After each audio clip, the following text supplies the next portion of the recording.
رب اعوذ بک من همزات الشیاطین واعوذ بک رب ان یحضرون بسم اللہ الرحمن الرحیم الحمد للہ وسلام علی عبادہ الذین اصطفیٰ واللعنۃ الدائمۃ الباقیۃ علی اعدائہم اجمعین من الآن الی قیام یوم الدین اما بعد اوصیکم نفسی بتقوی اللہ وقال علی بن ابی طالب علیہ الصلاۃ والسلام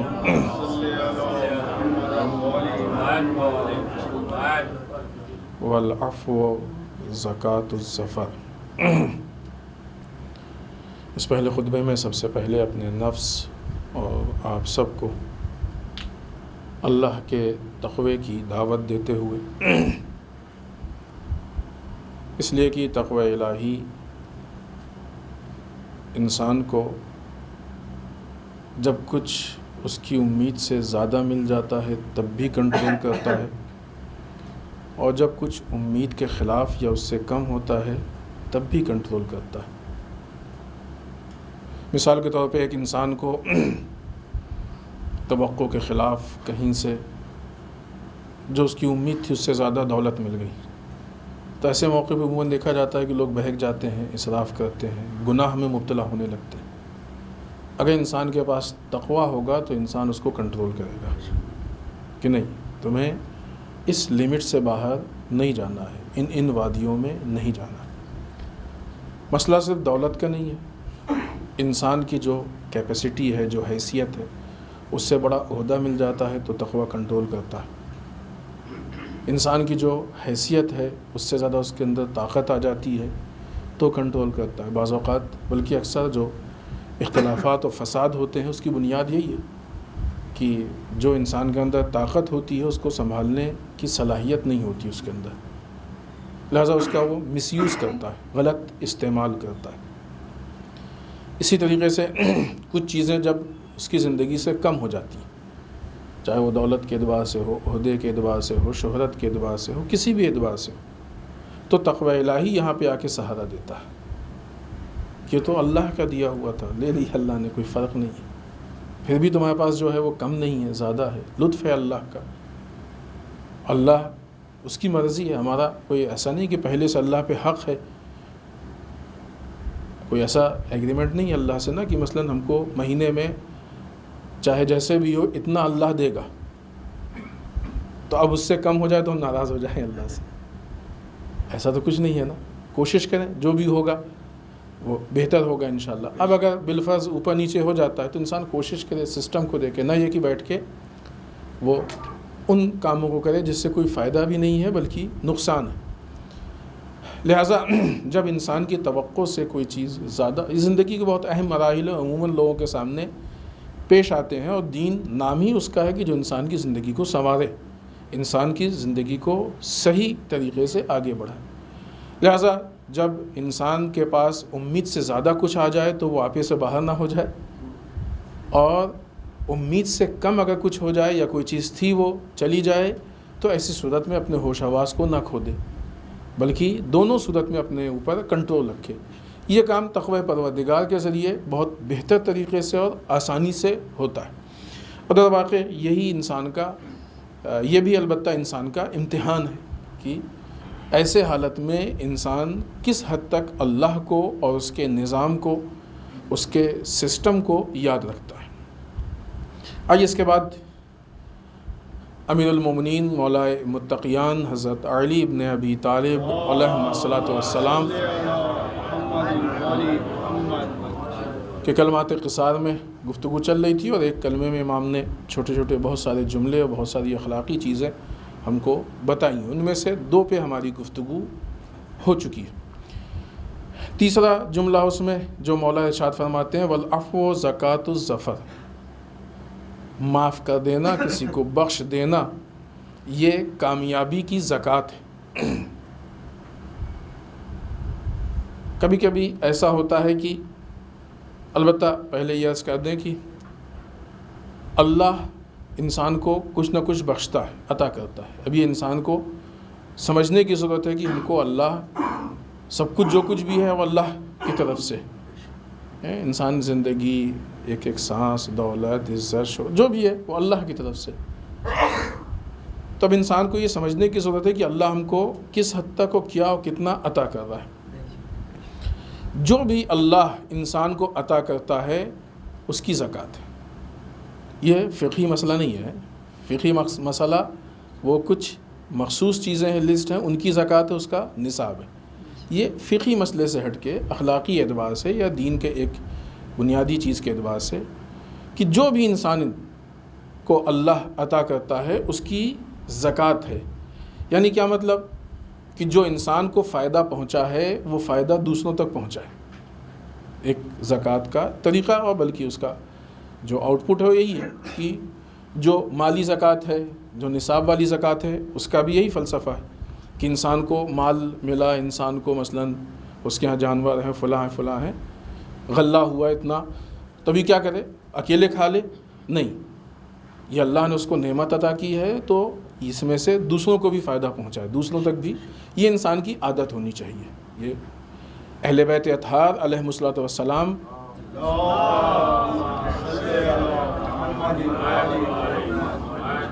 کے اخلاق اور روش اور طریقے میں سے یہ تھا کہ جب بھی کوئی نعمت ملتی تھی تو اس کو دوسروں کو بھی دیتے تھے، حتیٰ کہ وہ رسول اللہ صلی اللہ علیہ وآلہ وسلم کا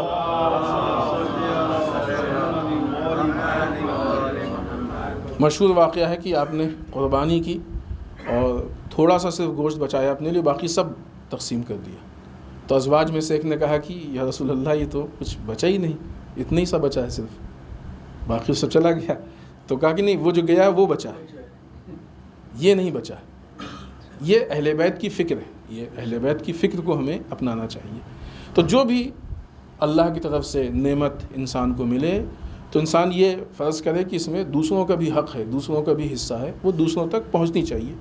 یہ زکوٰۃ کے فلسفے میں سے ایک ہے۔ لہٰذا جو بھی انسان کو فائدہ ہو، جو بھی انسان تک اللہ کی نعمت پہنچے، اس میں دوسروں کا حق ہے۔ یہ جو اللہ کی عطا ہیں جو بھی، ان میں سے ایک بہت بڑی عطا یہ ہے کہ انسان کو کامیابی حاصل ہو۔ مختلف جگہوں پہ مختلف طریقے سے انسان کو کامیابی حاصل ہوتی ہے۔ البتہ خود کامیابی کے مفہوم کو پہچاننا بہت ضروری۔ کامیابی کہتے کس کو؟ بعض اوقات لوگ اپنے ایگو کو پورا کر لینے کو کامیابی سمجھتے ہیں، انانیت کو پورا کر لینے کو کامیابی سمجھتے ہیں، ضد کے پورا کر لینے کو کامیابی سمجھتے ہیں۔ یہ جہالت ہے، ناکامی ہے۔ کامیابی اسے نہیں کہتے ہیں۔ کامیابی کبھی انسان کو تنزلی کی طرف لے کے نہیں جاتی، نیچے نہیں لے کے جاتی۔ کامیابی کا مطلب یہ کہ انسان بلندی کی طرف جائے۔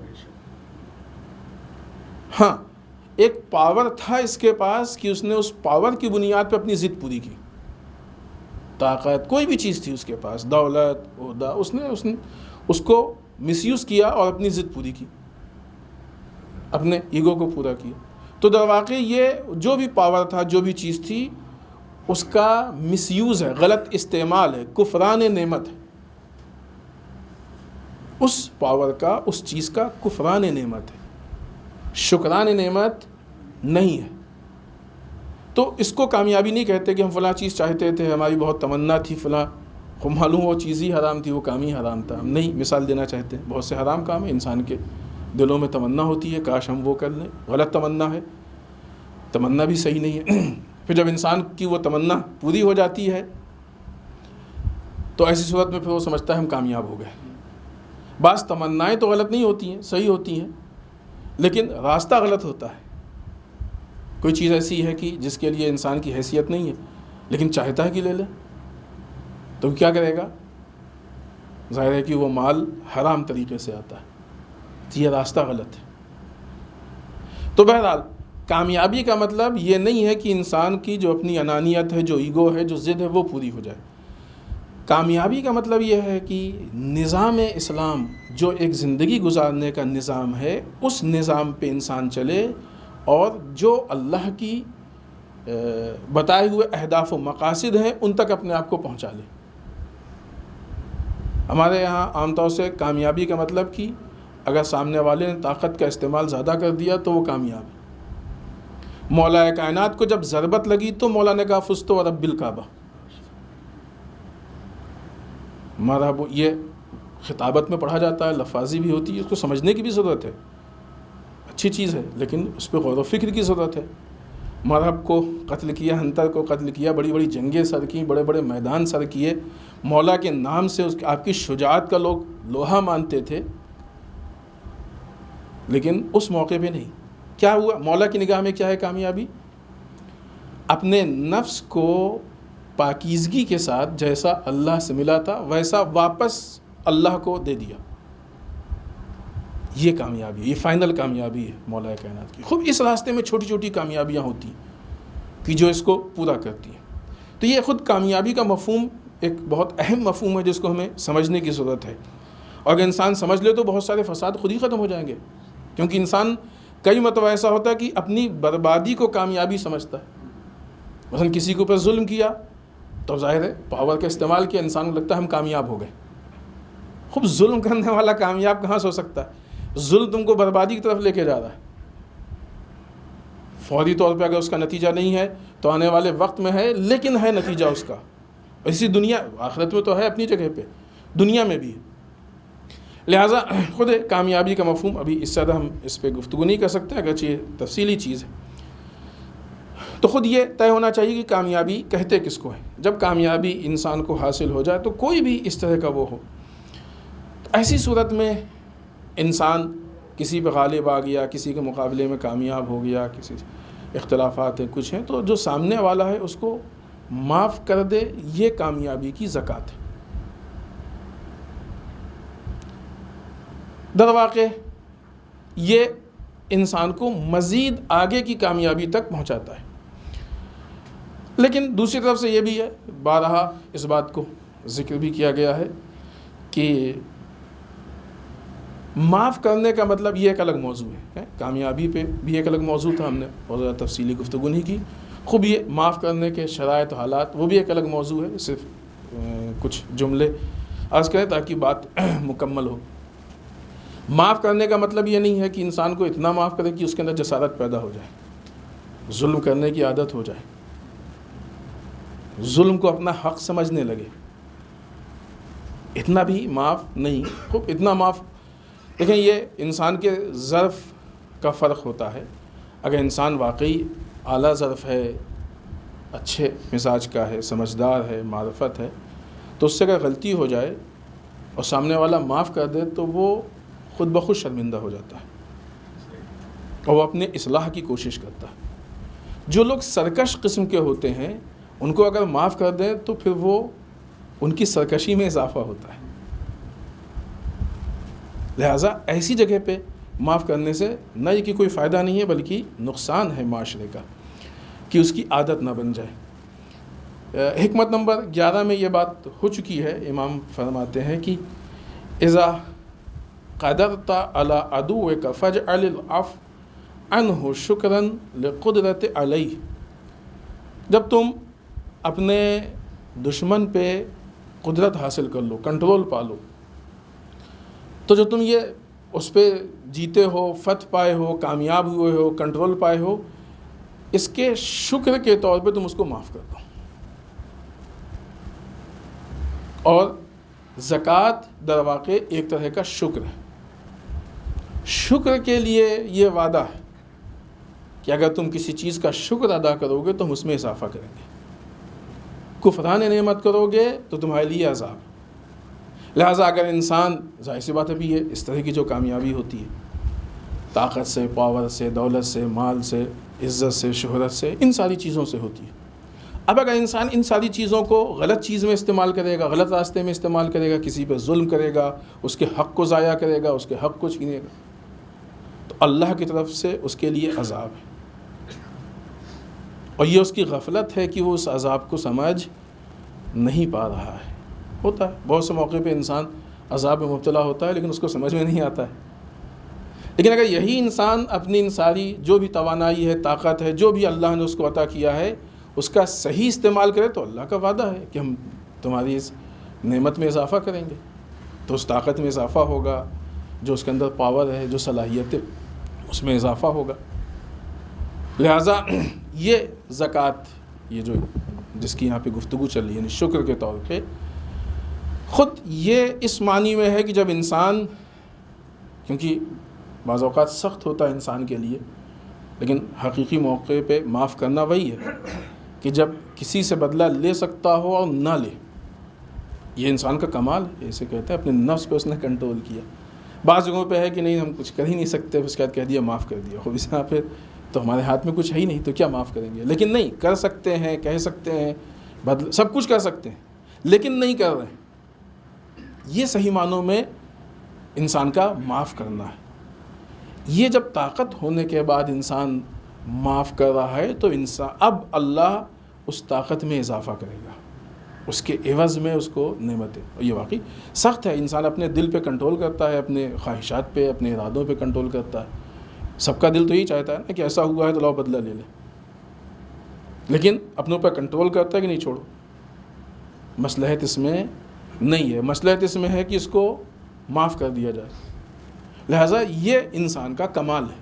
اور یہ وہ جگہ ہے، دیکھیں طاقت تھی، دشمن پہ غالب آنا آسان تھا،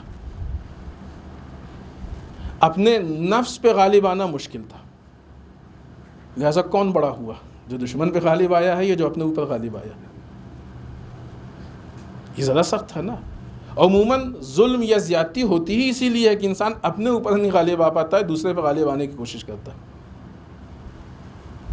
اور پھر اس کے بعد جب انسان کو کچھ نتائج جو وہ چاہتا ہے بظاہر شروعات میں مل جاتے ہیں تو پھر وہ خوش ہوتا ہے. اسے لگتا ہے کہ یہ ثابت ہو گیا کہ طاقت ہے، پاور ہے، یہ ہے، وہ ہے.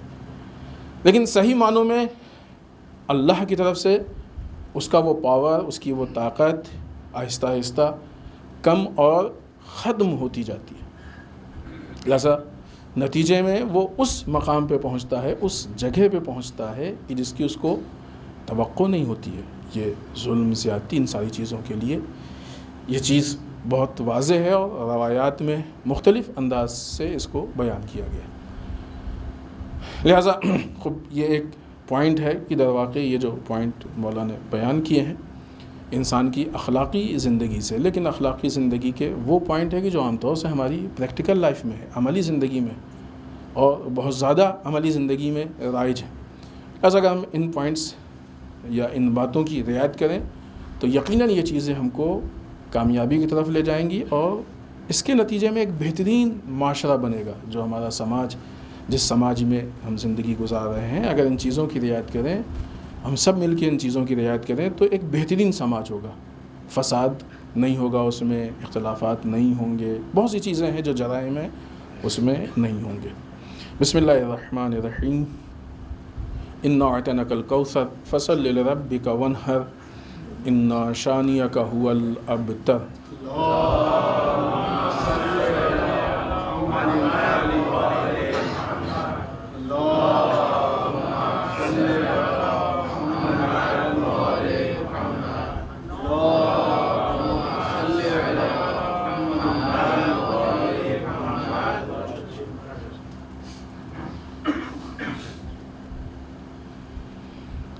رب اعوذ بک من همزات الشیاطین واعوذ بک رب ان یحضرون. بسم اللہ الرحمن الرحیم. الحمد للہ الذی لا یبلغ مدحتہ القائلون ولا یحصی نعماہ العدون ولا یؤدی حقہ المجتہدون. اللہم صل وسلم علی صاحب الدعوة النبویہ.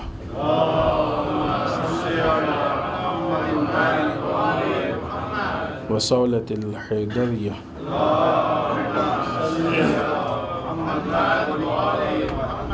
والعصمة فاطمیہ.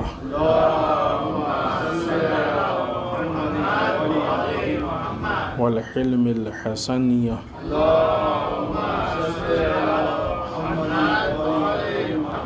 والشجاعة الحسينية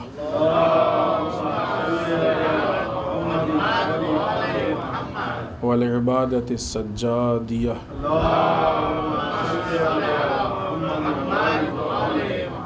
والآثار الباقية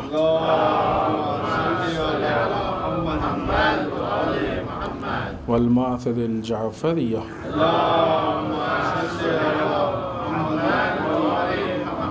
والعلوم الكاظمية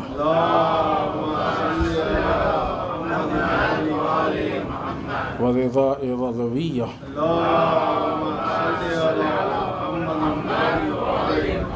والجود التقوية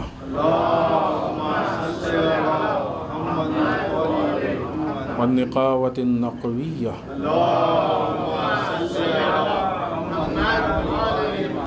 والهيبة العسكرية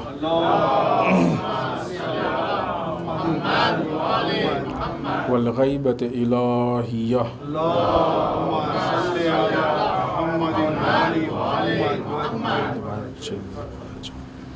واللعنة الدائمة الباقية على أعدائهم أجمعين من الآن إلى قيام يوم الدين. اما بعد، مناسبات میں اگرچہ اس ہفتے میں نہیں ہے، اس ہفتے کے بعد ہے، لیکن اہم ترین مناسبت ہے کہ جس کا تعلق بہرحال اس ہفتے سے ہے، اربعین سرکار سید الشہداء اور آپ کے اصحاب و انصار. عالم اسلام میں تشیع میں شہدائے کربلا کے اربعین کو ایک خاص اہمیت دی گئی ہے. لہذا آپ دیکھیں، خود جو زیارت اربعین ہے، جو لوگ اللہ نے توفیق دی اور وہ تشریف لے گئے انشاءاللہ جائیں گے، اور کربلا معلیٰ میں زیارت اربعین کو پڑھیں گے. اللہ انشاءاللہ قبول کرے ان کی زحمتوں کو، محنتوں کو، کوششوں کو. لیکن جو لوگ نہیں جا پائے یا نہیں جا سکتے، ان کے لیے بھی مستحب ہے کہ جہاں ہیں وہیں سے زیارت اربعین کو پڑھیں. لہذا سب سے پہلا کام ہمارا یہ ہے، جو ہوم ورک شروع ہوتا ہے یہاں سے، کہ خود زیارت اربعین کے ترجمے کو پڑھ کے سمجھنے کی کوشش کریں. کیوں اربعین کو اتنی اہمیت دی گئی ہے؟ سرکار سید الشہداء کے اربعین یعنی چہلم، 40واں، 40 دن کے گزرنے کے بعد امام کے شہادت کے 40 دن گزرے. ہم لوگوں کے بھی مرحومین کا 40واں ہوتا ہے، چہلم ہوتا ہے، لیکن یقیناً سرکار سید الشہداء کا اربعین ایک بہرحال میسیج اور پیغام، یعنی پیغام کربلا کو پہنچانے والا. الحمدللہ اربعین کے موقع پہ جو اس بڑے پیمانے پہ مشی ہوتی ہے، جو لوگ پیدل نجف سے کربلا جاتے ہیں، دنیا کا ایک بہت بڑا مجمع ہے. اور پھر وہ ساری باتیں کہ ہم بہت زیادہ نہیں عرض کرنا چاہتے ہیں، لیکن بہرحال اشارہ کریں کہ انٹرنیشنل لیول پہ میڈیا کو اتنا تعصب ہے کہ وہ اس طرح کی چیزوں کو نیوز میں نہیں لاتے ہیں یا نہیں آنے دیتے ہیں. اتنے بڑا مجمع اتنے آرگنائز طریقے سے، بغیر کسی چھوٹی سے چھوٹی خرابی کے، چھوٹی سے چھوٹی مشکل و پریشانی کے، اتنے صحیح طریقے سے پورے سارے مراسم و ساری زیارتیں مکمل ہو جاتی ہیں. آپ دیکھیں میڈیا میں اس کا کوئی ذکر نہیں. قدس کے موقع پہ پوری دنیا میں ریلی نکلتی ہے، میڈیا اس کو نہیں کور کرتی. جو حق ہے اس کا وہ نہیں دینا چاہیے. کرتے ہیں، ایسا نہیں کہ بالکل نہیں، لیکن ظاہر بات ہے کہ وہ بہت کم لوگ کرتے ہیں. اور بہرحال ہم ان کے لیے دعا کریں گے کہ اللہ ان کے توفیقات میں اضافہ کرے، کہ ایسے ماحول میں جب کوئی اس کو کور نہیں کر رہا ہے، یہ بیچارے زحمت کر رہے ہیں اور در واقع معاشرے سے لڑ رہے ہیں. یہ ایک بہرحال بہت بڑی اور اچھی چیز ہے. خود یہ اتنا بڑا مجمع جمع ہونا، اس میں خود ایک بہت اہم میسیج ہے، اہم پیغام ہے. لہذا سب سے بنیادی چیز یہ ہے کہ ہمارا مجمع یا ہم لوگ وہاں پہ اگر جا رہے ہیں، گئے ہیں یا جانے کا ارادہ ہے، تو خود ہمارے اندر ایک تبدیلی پیدا ہو، تاکہ جو میسیج اس مجمع کے ذریعے سے یا اس مجمع میں ایک دوسرے تک پہنچنا چاہیے وہ زیادہ سے زیادہ پہنچ سکے. یعنی جتنا کام ہو سکتا ہے اتنا ہم لوگ کریں، اس میں کوتاہی نہ ہو. لہٰذا سب سے بنیادی چیز سرکار سید الشہداء کربلا کی تحریک، شہداء کربلا کی معرفت، خوب معلوم تو ہو کہ تحریک کیا ہے۔ اتنا بڑا قبیلہ، اتنا بڑا کنبہ، پورا خاندان، عزیز اقارب، چاہنے والے سب شہید ہو گئے، سب نے اپنی جان دے دی۔ کیوں؟ وجہ کیا ہے؟ ریزن کیا ہے؟ کس مقام پہ تھے کہ ان کو جان دینے میں مشکل نہیں آئی؟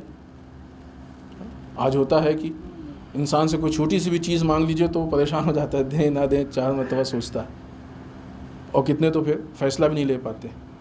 وہ تو اپنا سب کچھ دے رہے ہیں، تو کیا فرق ہے؟ وہ کون سی چیز ہے ان کے اندر کہ جو سب کچھ؟ معرفت ہے۔ یہ معرفت سے معلوم ہوگا۔ ان کے بارے میں ہم معلوم کریں، ائمہ کے بارے میں، خود اس تحریک کے بارے میں، بغیر ہیں الحمدللہ اس موقع پہ بہت سارے آرٹیکلس لوگ لکھ رہے ہیں، وہ آرٹیکلس موجود ہیں آن لائن، اگر کسی کو ضرورت ہوگی تو بتائیے گا، ہم بعض لنک بھی دے دیں گے تاکہ آپ لوگ اس سے فائدہ اٹھا سکیں۔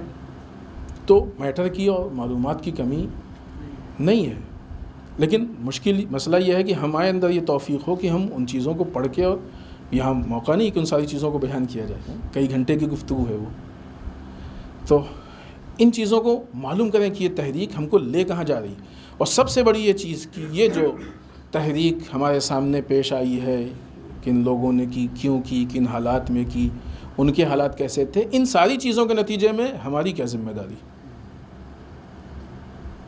حتیٰ ہماری ذمہ داری صرف یہ نہیں ہے کہ ہم وہاں جائیں اور نجف سے کربلا تک جا کے اور وہ کچھ دن وہاں پہ، ٹھیک ہے کہ اس کا ثواب ہے، اجر ہے، سعادت ہے، سب کچھ اپنی جگہ پہ، لیکن مقصد صرف وہ نہیں ہے۔ مقصد یقیناً اس سے بڑا ہے، اور وہ معرفت، معلومات، علم، ان ساری چیزوں کے ذریعے سے حاصل ہوگا۔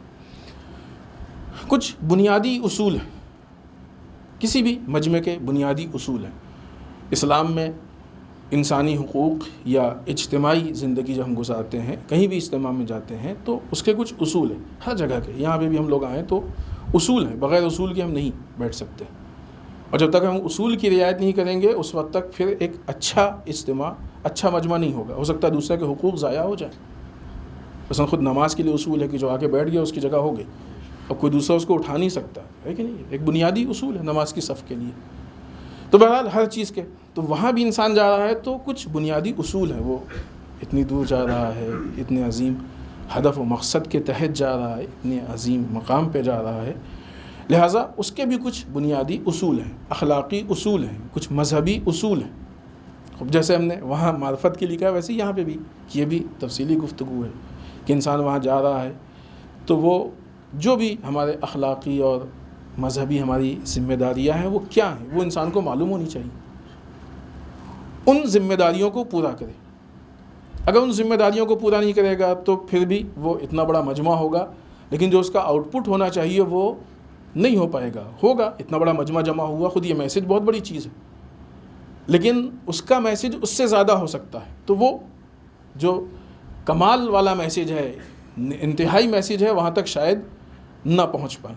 لہذا نہ یہ کہ یہاں کہیں بھی انسان جمع ہو تو جب تک اس کے اصول سے باخبر نہیں ہوگا اس وقت تک وہ جو پوری طریقے سے اس کے فائدے ہو سکتے ہیں نہ اٹھا پائے گا، نہ دوسروں تک پہنچا پائے گا۔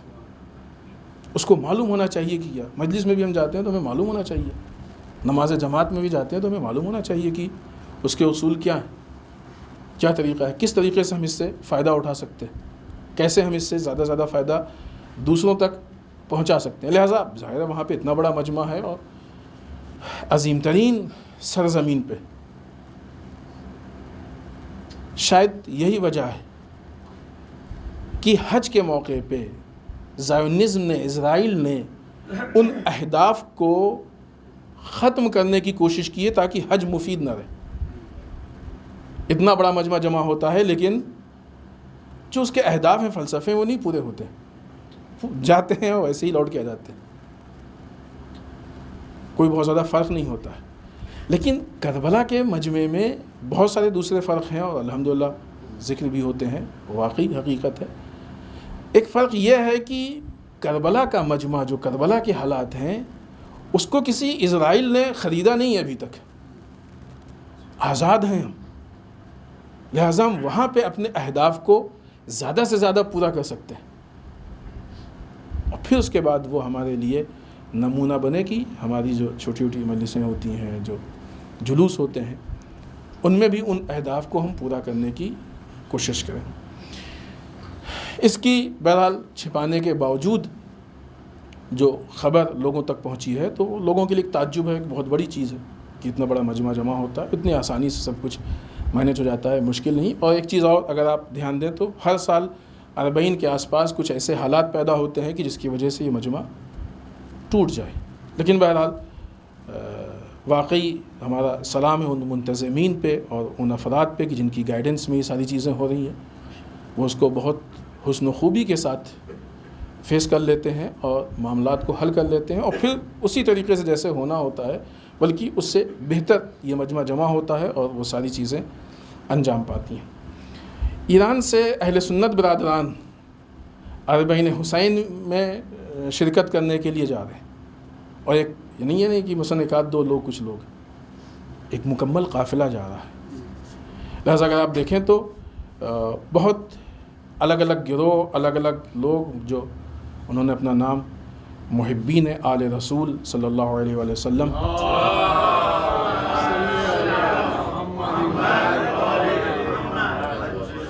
اپنے قافلے کا نام رکھا ہے، یہ لوگ ادبات عالیات کی زیارت کے لیے عراق روانہ ہو رہے ہیں۔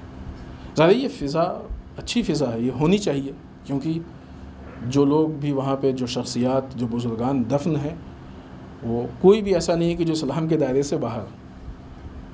لہٰذا اگر یہ اتحاد کی فضا قائم ہوگی تو اس طریقے سے، اور اسلام تو ایک الگ چیز ہے، انسانیت کے دائرے کے باہر نہیں ہے۔ سرکار سید الشہداء کی قربانی انسانیت کے ویلیوز اور اقدار کے لیے، لہٰذا ہم کو دعوت دینی چاہیے۔ تو اب ایسی صورت میں باوجود اس کے کہ ہم میں سے جو لوگ بھی جاتے ہیں وہ خود وہاں مہمان ہیں، لیکن قومی اعتبار سے اگر دوسرے فرقے اور مذہب کے لوگ آ رہے ہیں تو وہ ہمارے بھی مہمان ہیں، ان کی رعایت کرنا یہ ہماری ذمہ داریوں میں سے ایک ذمہ داری ہے۔ بہرحال ہم میں سے جو لوگ جا رہے ہیں، وہ بھی جو نہیں جا پائیں، اللہ ان کو انشاءاللہ توفیق دے اور آئندہ سال تشریف لے جائیں۔ ہر حال میں پھر ہم اس بات کو یاد دلائیں گے کہ زیارت 40 کیا میسیج ہے اس کے اندر، ابھی سے پڑھیں، ترجمہ اس کا پڑھیں، تاکہ یہ معلوم ہو کہ کیوں 40 کو اتنی اہمیت دی گئی۔ کچھ تاریخیں ہیں جن کو اہمیت دی گئی، خود عاشورہ کو بہت اہمیت دی گئی، اسی طریقے سے 40 کو، ظاہر ہے عاشورے سے الگ نہیں ہے 40، اسی عاشورے کے میسیج کو آگے بڑھانے کے لیے۔ تو 40 کا دن تحریک کو زندہ کرنے کا دن ہے، سرکار سید الشہداء کی تحریک کو، آپ کے اہداف کو، آپ کے مقاصد کو۔ لہٰذا اس کے ترجمے کو پڑھیں تو انشاءاللہ یہ چیزیں آپ کے لیے واضح ہو جائیں گی۔ یمن کے حالات اگرچہ بظاہر ایسا ہے کہ جنگ خاتمے کی طرف ہے۔ امیر عبداللہیان کا ایک اسٹیٹمنٹ ہے، وہ اس چیز کی طرف اشارہ کرتے ہیں کہ 20 ملین مظلوم یمنی بچے، خواتین، مرد جو بھوک کا یا کھانے کے کم ہونے کا شکار ہے۔ یہ موجودہ ابھی کچھ دن پہلے کیا یہ ان کا اسٹیٹمنٹ ہے۔ خوب چھوٹی تعداد نہیں ہے، 20 ملین،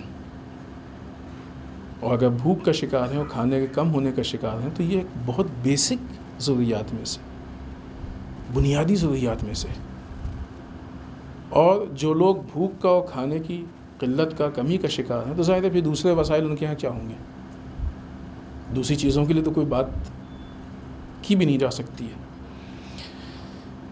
اور کہتے ہیں کہ ہم نے سعودی عرب کے ساتھ سیکورٹی مذاکرات کے 5 دورے کیے ہیں اور حال ہی میں مذاکرات کو سیاسی سطح پہ منعقد کرنے کا ارادہ ہے۔ سعودی عرب کے ساتھ جو ان کی بات چیت ہوئی ہے، اس بارے میں جو تحفظات کا اظہار کیا گیا ہے، اس میں سے ایک یہ ہے کہ جب جنگ بندی کی طرف جا رہے ہیں تو ایسی صورت میں جو انسانی ناکہ بندی ہے یہ اٹھا لی جائے،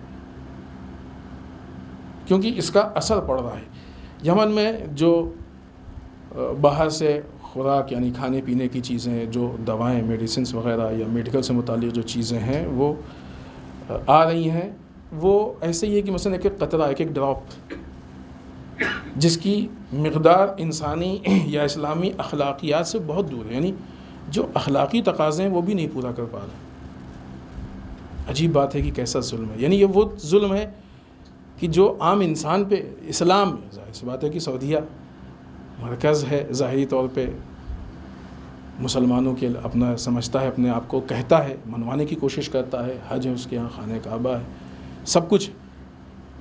اسلام میں دشمن کے لشکر پہ بھی آپ کھانا پانی نہیں بند کر سکتے.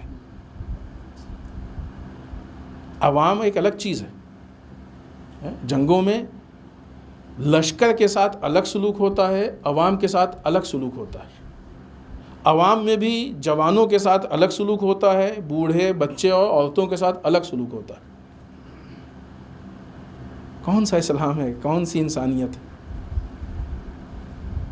کہ جہاں پہ بوڑھوں پہ بھی ظلم ہو رہا ہے، بچوں پہ بھی ظلم ہو رہا ہے، عورتوں پہ بھی ظلم ہو رہا ہے، عوام پہ بھی. اسے جنگ کہتے ہیں. حیوانیت ہے. یہ حیوان ہوتا ہے کہ جس کو کچھ سمجھ میں نہیں آتا، اس کے لیے کوئی فرق نہیں ہے. شاید حیوانیت سے بھی بدتر، کیونکہ حیوانوں کے بھی اپنے آپس میں زندگی گزارنے کے کچھ اصول ہوتے ہیں. بہرحال پھر یہاں پہ ہم کو محسوس کرنا چاہیے کہ جب کمظرف یا وہ لوگ جن کے پاس عقل نہیں ہوتی ہے، علم نہیں ہوتا، اقتدار پہ آ جاتے ہیں تو کوئی بھی ان کا استعمال کرتا ہے. ان کو ایسا لگ رہا ہے کہ یمن کے اوپر ظلم کر کے ان کو کامیابی مل رہی ہے. نہیں، در واقع جو یہ سب کرنے پہ ان کو ورغلا رہے ہیں، جو بھی ہو، مجبور جو بھی پیچھے، وہ دونوں کو برباد کر رہے ہیں.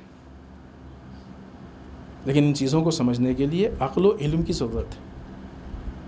جب انسان کے پاس عقل و علم نہیں ہوتا ہے تو وہ خود اپنی بربادی کے لیے آگے بڑھ جاتا ہے. یہ حالات. ہمارے ملک میں ایک بہت اہم مسئلہ چل رہا ہے، وہ مدارس کا سروے، حوزات علمیہ کا سروے.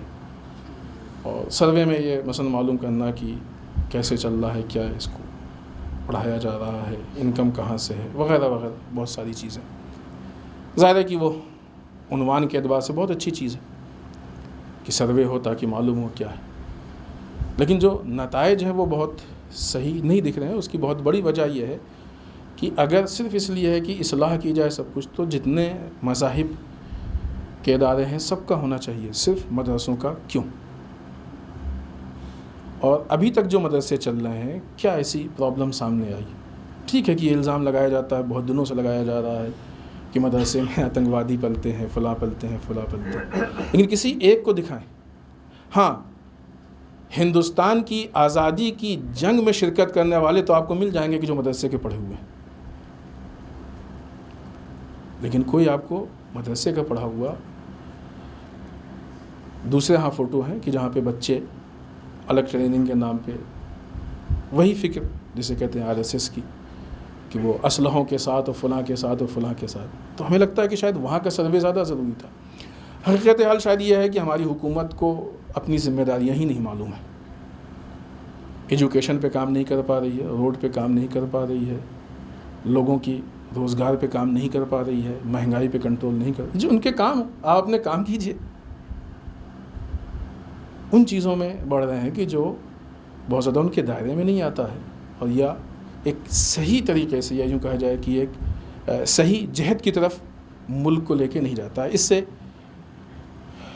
ایک لوگوں کے ذہن میں تشویش پیدا ہوگی، اعتماد کم ہوگا، ختم ہوگا. خود مدارس کے جو حالات ہیں، ایک تفصیلی اس پہ تحلیل ہے، گفتگو ہے کہ جو بھی ہم نہیں پیش کر سکتے یہاں پہ چونکہ وقت کم ہے. لیکن بہرحال اگر دیکھا جائے تو ایک جو حالات ہیں وہ بہت مناسب نہیں ہیں. اس میں خود یہ ایک چیز داخل ہونا یہ اور اس کو بدتر بناتی ہے. لہذا بہرحال ان سارے حالات کے مقابلے میں ہم کو قانونی اعتبار سے اس کو فیس کرنا ہے، آنا ہے، اور جو بھی ہم سے ہو سکے ہم اس مسئلے میں اپنی آواز کو پہنچائیں کہ یہ جو غلط طریقے سے ہمارے ساتھ رویہ اپنایا جا رہا ہے اس کو ختم کیا جائے، تاکہ ایک پرامن ملک رہے ہندوستان جیسے تھا، اور سب لوگ مل کے ملک کی ترقی کے لیے اور کامیابی کے لیے کوشش کریں. آخر میں بارگاہ پروردگار میں دعا کرتے ہیں پالنے والے ہم سب کو اعمال صالحہ کی توفیق عنایت فرمائے، بار اللہ اعمال قبیحہ سے محفوظ رکھے، پالنے والے ہمارے گناہوں کو بخش دے، بار اللہ ہمارے مرحومین کو بخش دے. پالنے والے اسلام و مسلمین کی حفاظت فرما، بار الہ دشمنان اسلام کو نیست و نابود کر دے، پڑھنے والے ہمارے علماء کا سایہ ہمارے سروں پہ باقی رکھے، بار الہ رہبر و مراجع کو طول عمر عنایت فرما، بار الہ ہمارے امام کے ظہور میں تعجیل فرما، ہمیں ان کے اعوان و انصار میں شریک ہونے کی توفیق عطا فرما۔ ربنا تقبل منا انک انت السمیع العلیم۔ بسم اللہ الرحمن الرحیم۔ قل هو اللہ احد اللہ الصمد لم یلد ولم یولد ولم یکن له کفوا احد۔